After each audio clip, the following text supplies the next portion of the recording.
Bonjour à toutes, bonjour à tous. Aujourd'hui pour notre nouvelle vidéo, j'aimerais vous parler du travail de l'artiste Muriel Holzen.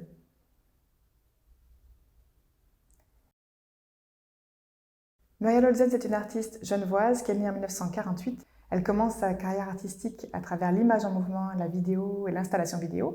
Et elle se tourne vers la photographie dans les années 70 pour se consacrer pleinement à ce médium à partir de 76. Et son travail est présenté au sein d'une salle dédiée au legs du duo d'artistes Gerald Minkoff et Muriel Holzen, qui est arrivé dans les collections du musée suite au décès des deux artistes et le plus récent de Muriel Holzen en 2020. Pour la petite histoire, donc Muriel Holzen est l'élève de Gerald Minkoff et petit à petit une relation amicale, amoureuse, complice en fait se noue entre eux, ils deviennent inséparables et ils font le tour du monde et ils amorcent une grande collection artistique. La sélection qui est présentée actuellement au MAMCO est un tout petit échantillon de leur immense collection, mais la variété des œuvres qui sont proposées donne à voir la variété de leur centre d'intérêt, mais aussi la grande diversité de leur voyage et de leur réseau, leur grande amitié aussi artistique, puisqu'ils croisent évidemment les protagonistes du groupe Écart, mais ils sont aussi actifs au sein de la nébuleuse Fluxus, et ça se perçoit vraiment bien dans la sélection qui est proposée ici au musée.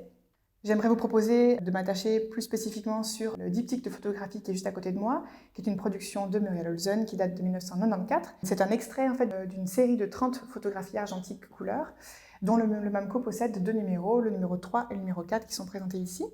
Donc sur ces photographies, on peut voir plusieurs choses à l'œuvre. Vous avez un agencement d'anneaux en bois assez simple sur tige de métal, dans les deux cas, et un éclairage invarié au zénith juste au-dessus, qui, dans un procédé assez simple et assez modeste, en fait, préside comme un état sculptural à l'état photographique.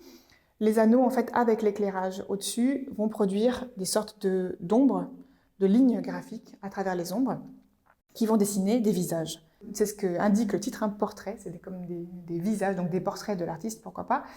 Mais ce qui est intéressant, c'est qu'on se rend compte assez vite que si l'éclairage est inchangé, ce qui va être modifié au sein de ces deux images, c'est la densité et l'agencement de ces anneaux, qui ne donneront de toute façon pas le même portrait au sol, puisque la conjonction des anneaux va donner un nouveau dessin. Sur les 30 images que comporte la série, vous aurez autant de visages différents. Ce qui est intéressant ici, c'est qu'on est au début de la série, on est au numéro 3 et numéro 4. Le numéro 3, si on regarde bien, a une physionomie juvénile, plutôt enfantin, et on peut presque même y voir, peut-être là dans la bouche, une sucette, une tétine de bébé, on n'est pas tout à fait sûr, mais ça pourrait être tout à fait un des signes qui renvoie à l'âge du personnage. Alors que dans le numéro 4, on n'a plus vraiment ce genre d'indication ici, et les yeux semblent un peu plus ourlés, peut-être un peu plus maquillés, ce qui donnerait une suggestion d'un âge un peu plus avancé. La série fonctionne comme ça, quand on voit les 30 formats, je vous renvoie à une publication qui a été faite en 1996 qui montre l'intégralité de la série, on voit le visage effectivement qui évolue, et pourquoi pas qui est dans un cycle, en fait, un cycle de vie qui vieillit. Le numéro 30, donc le dernier, l'ultime portrait de cette série, c'est une tête de mort stylisée. Ces visages, ils ont en commun une grande économie de moyens, comme je l'ai dit, dans le dispositif lui-même, mais aussi dans la façon d'être représenté en tant que visage. Ça fait penser à plusieurs choses, ça fait penser à du design graphique des années 20, par exemple des tableaux Bauhaus, pourquoi pas. Ça peut faire penser aussi à quelque chose qui est plus proche presque des artistes, qui est leur grand amour des masques et de l'artisanat, notamment l'artisanat africain et indonésien. Leur collection, elle est trésor de ce point de vue-là à Gerald Minkoff et Muriel Holzen, donc on peut imaginer que ça ait influencé la manière de représenter. En tout cas, peu d'éléments, peu de signes pour signifier déjà une expression, un visage qui sont à chaque fois différents. Ça, c'est vraiment intéressant. Et puis, le titre lui-même, on peut y revenir aussi. Je vous ai dit, il y a une publication qui comporte des textes du poète Michel Butor. Ça fait aussi référence aux Promesses de l'Aube, le roman de Romain Gary, dans lequel l'artiste se décrit en train de jongler. Ça peut faire aussi penser, puisqu'on est dans l'idée du cirque, avec la question du jongleur, à ce célèbre clown des années 20, ce clown italien Enrico Rastelli, qui est un virtuose de la jongle, et qui, pourquoi pas, pourrait avoir amené son influence pour ces images.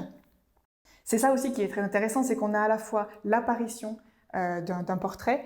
Muriel Holzen, c'est vraiment quelqu'un qui s'intéresse à la photographie, à l'image dans ses fondamentaux, hein, l'ombre, la lumière, la composition, le cadrage évidemment, mais aussi les phénomènes d'apparition et de disparition dans la création de l'image et dans sa révélation aussi en tant que tirage. Et c'est aussi quelqu'un qui s'intéresse beaucoup au mouvement. Je vous l'ai dit, elle a commencé aussi avec le cinéma, la vidéo. Donc là, on aurait ce double intérêt l'apparition d'une forme, mais aussi, pourquoi pas, saisir cet instantané comme un lancer d'anneaux, comme si le clown était en train de lancer ses anneaux et qu'il faille saisir l'instant T. Ça fait penser à des choses qui sont pas loin de cette salle, qui sont par exemple dans l'escalier du musée avec Felice Varini, qui travaille en anamorphose, qui travaille sur le point de vue pour saisir les cercles concentriques. On serait un peu dans cette idée-là qu'on a à la fois l'instantané et la durée. L'instantané dans l'agencement du mouvement avec la lumière qui fait le portrait et le vieillissement du portrait d'une image à l'autre sur les 30 numéros. Et puis, on a quelque chose d'autre aussi qui va venir nourrir cette idée de la série, c'est la question de la narration. Effectivement, si on a un personnage qui évolue, on a aussi cette question de ce qui se passe entre les images et comme une sorte de poème en fait, qui se déploie sur 30 numéros. Et Muriel Olsen, comme Gérald Minkoff, ce sont des artistes qui ont énormément travaillé le langage, le texte, le jeu de mots et aussi la poésie. Et ça, c'est une des composantes aussi de sa recherche.